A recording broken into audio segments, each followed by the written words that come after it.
भगवान बुद्ध के समय में कौशल राज्य में अंगुलीमाल नाम का एक डाकू रहता था, जिसने सैकड़ों लोगों का खून किया था। वह जितने लोगों की हत्या की थी, उन सभी की अंगुली काटकर उसे अपनी माला में पिरोकर पहन लेता था, इसलिए उसका नाम अंगुलीमाल पड़ गया। भगवान बुद्ध ने अंगुलीमाल से कहा कि तुम पेड़ की डाली तोड़कर लाओ। अंगुलीमाल ने पेड़ की टहनी को तोड़कर बुद्ध के सामने लाया। बुद्ध ने उससे कहा कि अब इसे जोड़ो। वह भगवान बुद्ध के चरणों में गिरकर माफी की गुहार करने लगा। पहली बार किसी ने उससे इतने प्रेम भाव से बात की थी। अंगुलीमाल ने कहा, मुझे माफ कर, अपना अनुयायी बना लीजिए, मैं इस अनुशासन को स्वीकार करने को तैयार हूँ। उसने अंगुलियों की माला उतार कर फेंक दी और बुद्ध के चरणों में गिर पड़ा। वह उसी समय भिक्षु हो गया और कुछ समय के बाद उसे अरहत पद भी प्राप्त हो गया। वह भी बुद्ध से साथ सत्य के मार्ग पर चल पड़ा। अंगुलीमाल बुद्ध को अपनी ओर आता देख अपनी तलवार लेकर दौड़ा, मगर बुद्ध अपनी स्वाभाविक गति से चलते रहे। उसने जोर से चिल्लाकर कहा, ठहर जाओ। बुद्ध रुक गए।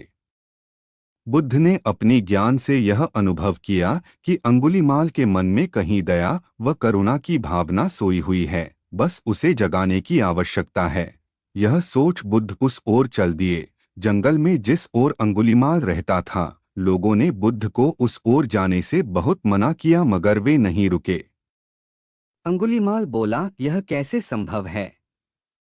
यह मैं नहीं कर सकता। बुद्ध ने अंगुलीमाल से कहा कि जब तुम किसी चीज को जोड़ नहीं सकते, उसे तुम्हें तोड़ने का भी अधिकार नहीं है। वह बहुत ही निर्दयी और क्रूर था। जंगल में जिस ओर उसका इलाका था, लोग उस तरफ जाने से भी डरते थे। राजा ने उसे पकड़ने के लिए कई बार अपनी सेना भेजी, मगर सभी असफल रहे। एक समय एक गांव में गौतम बुद्ध आकर शरण लिए हुए थे। काफी लंबा सफर तय करने के बाद बुद्ध थोड़ा आराम कर रहे थे, परंतु लोग इनसे अपनी समस्या का हल मांगने हमेशा पहुंचे रहते थे। ऐसे में जहां भी वह रुकते, वहां लोग लंबी कतार में जमा हो जाते और उनको अपनी समस्या बताते और बुद्ध उसका समाधान करते। एक समय एक गांव में गौतम बुद्ध आकर शरण लिए हुए थे।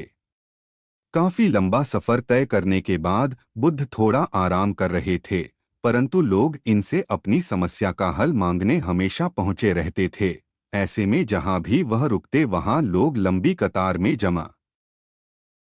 बुद्ध की इस बात में बहुत तेज थी। यह सुनकर अंगुलीमाल के रोंगटे खड़े हो गए। उस पर बुद्ध के वचनों का बहुत ही अच्छा प्रभाव पड़ा। वह शीतल हो गया।